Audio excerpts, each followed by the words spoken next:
Melalui kegiatan yang diberi nama Yasona Mendengar, sejumlah komunitas dan pelaku industri menyampaikan keinginan mereka.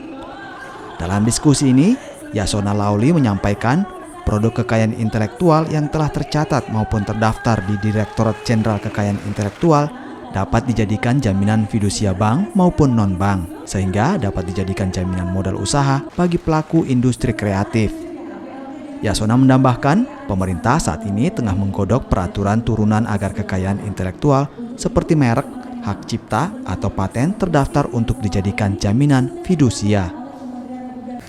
Selain itu, Kemenkumham juga mempermudah pendirian badan usaha bagi usaha mikro, kecil, dan menengah, serta pengusaha perintis dengan meluncurkan pendaftaran perseroan perorangan. Masyarakat dikatakan dapat memiliki badan usaha tanpa akta notaris, tanpa kapital besar, dan dengan harga yang terjangkau. Sulawesi Selatan ini termasuk cukup kreatif. Kalau berbicara tentang data dari kekayaan intelektual, Sulawesi Selatan ini permohonan hak ciptanya 2020 itu 1.749. Jadi memang jumlah yang sangat besar. Kalau kita lihat 2021 itu naik 1.000, lebih 2.751. Berarti ada lompatan dalam kesadaran untuk memberikan hak, untuk mendaftarkan hak cipta. Nah, dengan merek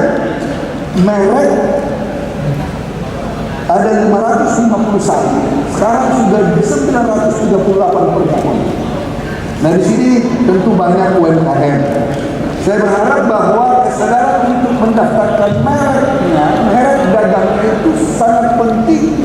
Jangan merasa bahwa saat ini saya belum maju.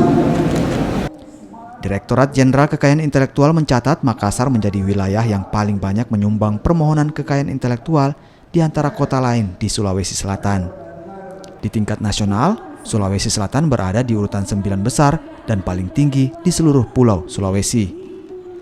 Selain menggelar dialog, Direktorat Jenderal Kekayaan Intelektual turut memberikan insentif kepada komunitas yang telah diundang untuk mendapatkan pencatatan hak cipta dan pendaftaran merek secara gratis. Tidak hanya itu, anggota komunitas dan masyarakat yang hadir juga dapat melakukan konsultasi kekayaan intelektual dengan para ahli dari Direktorat Jenderal Kekayaan Intelektual. Arif Tirtana, Kompas TV.